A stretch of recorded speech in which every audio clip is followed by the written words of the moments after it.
All right, I'm going to call the Justice Committee meeting to order. First item on the agenda is appearance by members of the public. Do we have anybody? We have had no requests for this evening. Thank you. Next item on the agenda is two things. I can move those together, right? Okay. Items 3A and 3B, approval of the minutes, April 4th, 2023, regular meeting, and any recommended approvals of bills and transfers, if any, to the county. On the bills and transfers, I do have a letter here from our auditor saying that she has reviewed the bills and that they all comply with McLean County Board ordinances and resolutions and policies. I have bills in the amount of $535,092.17, okay? So, what do I need to do, get a motion to approve it? Okay, can I have a motion to approve the minutes, 3A, and a motion to approve the bills? A motion by Member Roseman Mendoza, second by Member Abraham.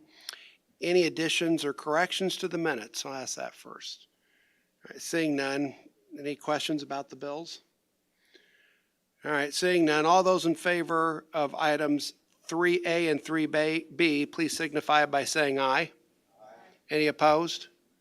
All right.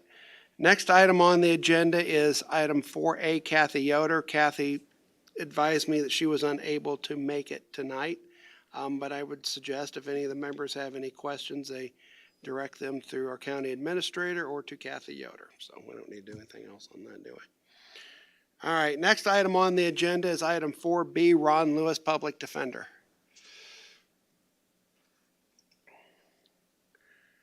Mr. Lewis has no items for action, but he does have a caseload report. Anything you'd like to say about your report, Mr. Lewis?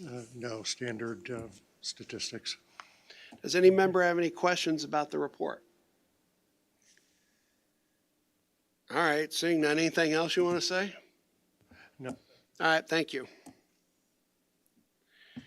Next item on the agenda is item 4C. Suzanne Montoya, Court Services Director. We have no items for action, but we do have items for information, Court Services, Adult Juvenile Division Statistics. Ms. Montoya, is there anything you'd like to say about those? Okay, does any member have any questions? Member Schaefer. I would just like to welcome Ms. Montoya to Justice Committee. Yes, it would be nice if the chairman would welcome you too. Welcome to the Justice Committee. Thank you. Anything else you'd like to add or anything you want to say? No, I'm excited to be part of this, so thanks for the welcome. Yeah, you're welcome. Anything else? All right, thank you. Next item on he's not here, is he? All right. Next item on the agenda is item 4D, Don Everhart, McLean County Circuit Clerk. We have no items for action. He did provide his reports. If you have any questions, you can direct those to Don or through the county administrator. Next item on the agenda is item 4E, Erica Reynolds, McLean County State's Attorney. We have no items for action, but we do have the state's attorney's caseload and forfeiture fund reports. Ms. Reynolds, is there anything you'd like to say about them? No, thank you. Does any member have any questions? Ms. Reynolds, anything else you'd like to say? Yes, I feel like I'm beating a dead drum here, but we still are having issues in recruiting new talent. Recently found out that one of the neighboring counties is offering a significantly higher entry-level rate for an entry-level attorney fresh out of law school. We also got into a competition with the same county in recruiting an individual who has been licensed for over 10 years, and they were offered over $9,000 more than what we could offer them here. it appears that that county is aware that McLean County is an attractive place to be. And so we are still able to recruit talent based on McLean County dynamics and the fact that people want to live here because of the type of community it is. But we are still seeing challenges, ongoing challenges. What are we doing in particular? I mean, what have we done in the past? Have we just try to do it on a case-by-case basis? Is that what we're doing? Okay. All right, well, And one of the concerns that I have with doing that is, loyalty to people that are currently in the office and then weighing that against recruiting new people, because I certainly don't want to pull in new people and pay them more than what their comparable counterparts that are currently in our office are making. yeah, you'll have to let us know what you think has to be done at some point, I guess, or give us some ideas of what your thoughts are. I mean, it doesn't have to be tonight, but, at some point, yeah. Right, and one of the concerns that we have in talking with administration is that the landscape is just changing weekly. Yeah, yeah. Member Tompkins, do you have a question? Yes, ma'am. Ms. Reynolds, can we name that county?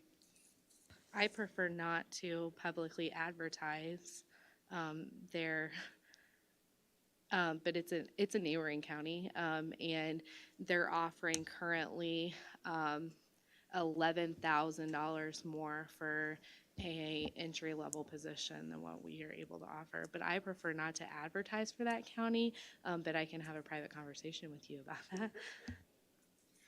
I was wanting to follow that up with, I am not an attorney, but are there certain ethical parameters about what amounts to poaching in the legal profession? Where does that blur, or does it? Maybe a chat with their state's attorney, and we won't poach you because, I hate to get into that kind of bidding war, but I don't see it would be a tragedy to lose trained professionals that are serving in your office for a couple $1,000s. All is fair in love and war and recruiting attorneys from other offices. And unfortunately, because of the inability to get people out of law school and to pass the bar exam, it's difficult to even recruit new people. And so the only places you can go are within offices currently. And usually people that are interested in practicing criminal law and prosecuting are in other prosecuting offices. Well, I would just like to note that it's a sad day when government organizations have to do this to each other. And if all's fair, then if that's the way the political landscape is today, I hope we can change that. I have a question. Member Schaefer. There was an article in the paper about Illinois Wesleyan's nursing pass rate on the nursing exam. And then the accrediting agencies then look at them differently and that kind of thing. Is that true also with law schools? I guess I don't understand your question. Are law schools viewed on a tier level based on their ability to get students to pass the bar exam? Yes, that is true. Historically, that's been true. But the problem is the recent bar passage rate was 42 or 43%. And so we're not able to even dive that deep into somebody's background to recruit out of these specific places because there's just not enough people that are passing that are even eligible to be recruited. And unfortunately, Illinois increased their difficulty level with many states are surrounding us on the multi-jurisdictional aspect of the bar exam. And in order to accommodate that increase in difficulty, the other surrounding states reduced their passage rate. Illinois did not reduce their passage rate. So a lot of these people that we are familiar with are going to neighboring states and practicing there for 5 years and then coming back into Illinois if they still want to practice here, or just staying out of Illinois, frankly. Mr. Chairman, one last time. Is there any Yes. action that this committee can take to help the situation? Well, I'm in active conversations with the county administration. And so when we can come up with a plan to do that, absolutely. I mean, but it's not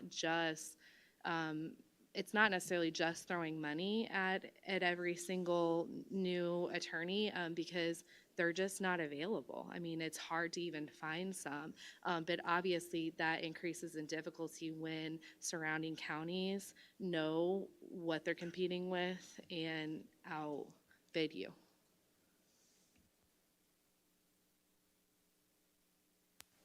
Yeah, I just think that it's gonna have to be the state's attorney talking with the county administrator and kind of giving us ideas of what we can and cannot do, I guess, and we'll have to figure it out as we go along, so. Anything else? No, thank you. Okay. All right, thank you.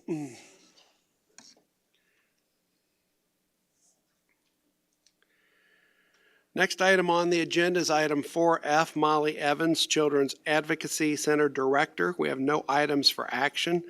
We do have her monthly statistics report. Ms. Evans, anything you'd like to say about that? I don't, but I'm happy to answer any questions if you have them. Does any member have any questions? All right, under the item of other, I forgot my package that oh, this is it, all right, so we have recently that was sent to us, but we weren't able to get it on the agenda on time, an opportunity for a grant. And, you know, so I don't butcher what's in here, I'll let Ms. Evans tell us what it is and we'll go from there. Sure, I apologize for the timing. I received this Monday afternoon, and I'm going to be at a conference in June, so I wanted to have the opportunity just to share information and answer any questions you have. This is another grant through the Illinois Prairie Community Foundation to support our prevention programming. Last year, we wrote this same grant for we got, I think, $1,500. So this is an increase this year. This covers really all of our supplies for our prevention programs, not only in the schools, but also just the community work that we're doing.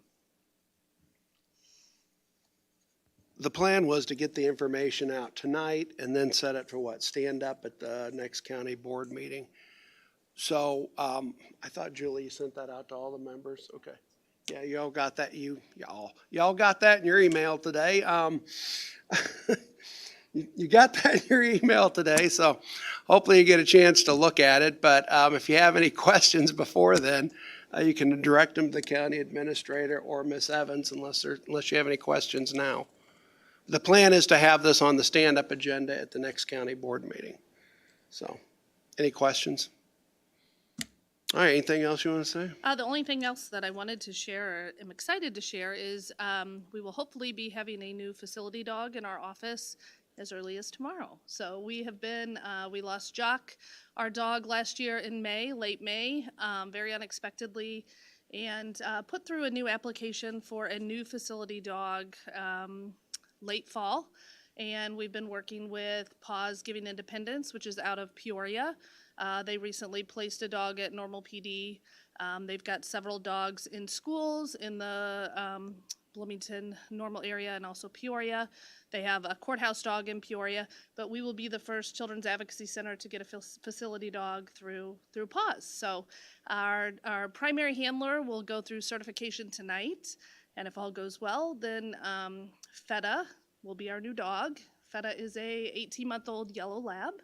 So she will be starting at the office tomorrow. So good news. We're excited about it. That is awesome. We're very excited. It's been a long time without a dog in the office, so we've been prepping and you know, Feta's younger and still is going to need some additional training. So we'll be able to work her in certain ways, but the goal is to get all of our staff trained to be able to use Feta in every capacity at the Children's Advocacy Center in all 3 counties that we work in. Any other questions? Anything else? I don't have anything else. Yep, thank you. Thank you. Will's not here either, is he? I don't see him. Okay, next item on the, well, what am I doing? Will, Matt's next. All right, sorry, Matt almost read right past you there. All right, next item on the agenda is item 4G, Matt Lane, McLean County Sheriff. We have one item for action. Item 4G1A, request approval of a First Amendment to intergovernmental grant agreement with the Illinois Management Agency. And can I have a motion to approve? Motion by member Abraham, a second by member Schaefer. Mr. Lane, would you like to say anything about that? My understanding was this was leftover money, grant funds that we were offered. I think that was due to our EMA director's good reputation, good grant writing skills, and they offered this extra to us that was left over. Does any member have any questions? All right, seeing none, we will be voting on item 4G1A. All those in favor, please signify by saying aye. Aye. Any opposed?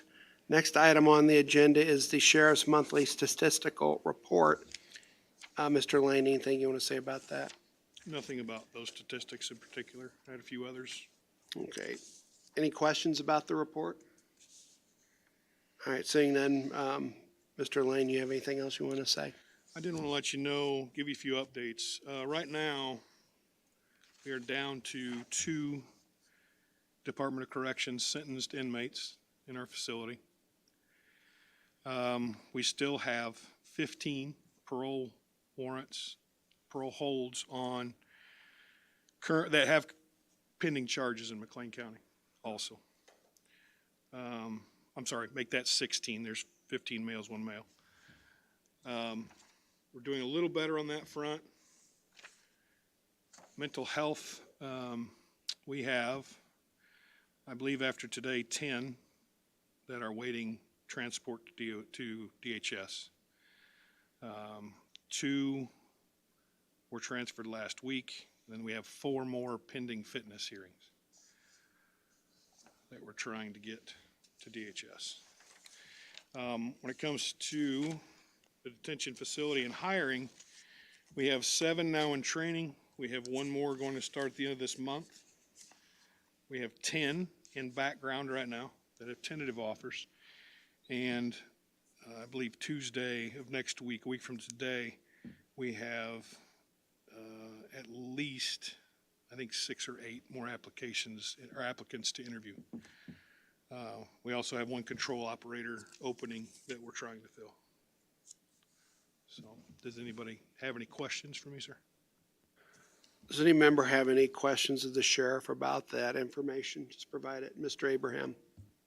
So last month at our regularly scheduled county board meeting, we had a public comment that claimed if the SAFETY Act passes, we'll need less staffing at the jail because there'll be less inmates. Does that claim have any kind of validity behind it? And if so, what are we looking at for staffing? I don't believe so. So we will adjust staffing if needed, if that happens. But I don't think it's going to lower it that much. Because of the way our jail is structured,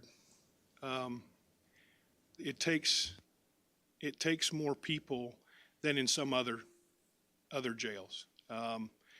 Other counties can hold twice the people with the same amount of staff we have, or vice versa. But the way the old section of the jail in particular is structured, we need that many people in order to monitor all the inmates that we have.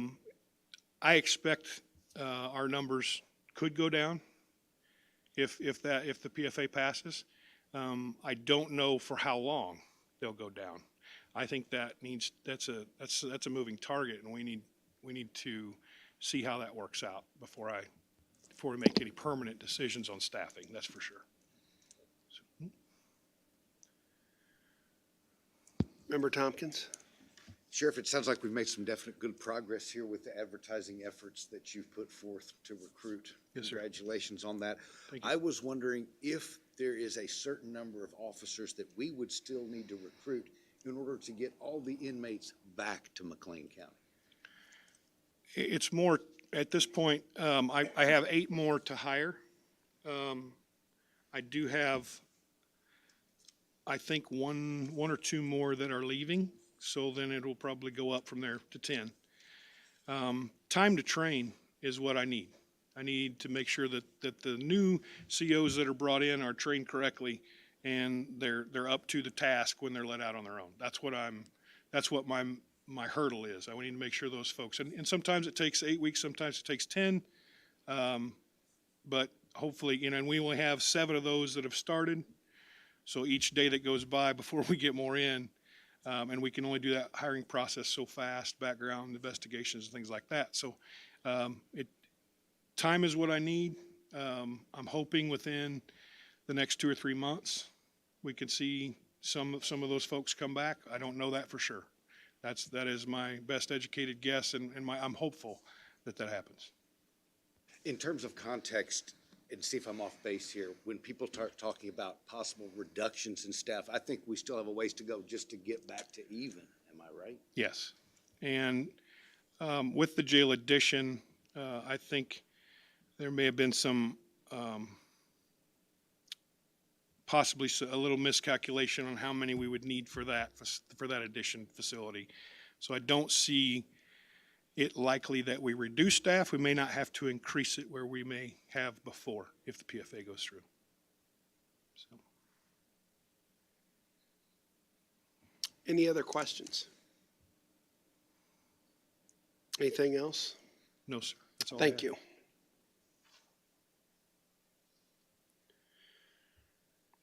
Next item on the agenda is item 4H, Will Scanlon. I don't believe he is here today, so if you have any questions for Will Scanlon, you can direct them to him or the county administrator.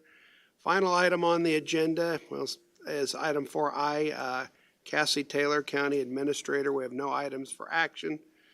Anything you'd like to say? I have nothing to present to this committee. Thank you for the opportunity. Yep. Next item on the agenda is other business and communication.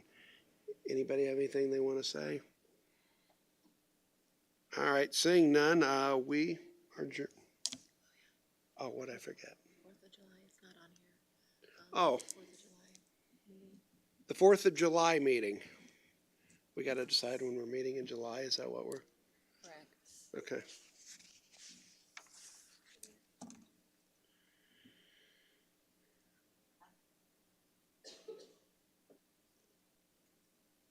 Yeah, the 4th of July is on the first Tuesday in July, so that would be our meeting day. So we're going to have to change it. What are you proposing? What are we proposing? Monday at 4:30, would it be an opportunity on that 3rd, or we could move it to a daytime on the Wednesday? I believe when we first set the entire calendar for meetings, we had already bumped it up to that Monday, the 3rd. I don't Would know. that still Did we? work? Has it already been changed? We That would- tentatively talked about doing it on the 3rd, but there's also been talk about people that may want a 4-day weekend. And Ah, so we wanted to bring the opportunity back up as to whether you want to change it. It's not anything that's set in stone. We don't have to put that in a resolution. We only have to put the board dates in a resolution. So the chair and the committee can change it. Thank you, Mike. We're going to have to decide here. I would prefer a 4-day weekend, but that's just me. But Mr. Chairman, I just don't see the point in spoiling that with a Monday for a meeting that may last 30 minutes. I just think we can do better. yeah, Let's find another date. we don't want to do it on the Saturday through Tuesday, though. I mean, If we would have to have it on, how soon can we have it after the 4th? I mean, because I guess we could get it before exec, don't we? So we could have it, you could have it on the 5th, either before or after finance Like at 3:30 or something, or, at 3. You could do 3, because they meet over and they meet in the other building. So you could do a 3 o'clock, 3 p.m. if people could make that time on the okay, 5th. one option is July 5th at, did I say that? July 5th, yeah, at 3 o'clock. Where would we be meeting then? Here? Or we meet, without, we're meeting other place or something? She's checking, it would either be in this room or in 404. Okay. What's another option? So we have 2 options. July 5th at 5:30. July 5th at 5:30. Or Or July 5th at 9 a.m.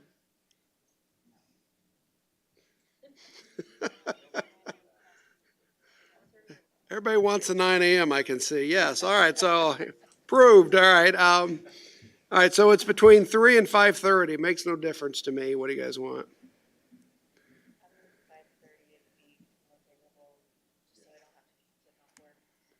All right, we're looking at July 5th at 5:30?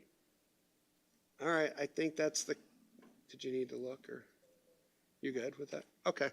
July 5th at 5:30. Okay. Is that what you need?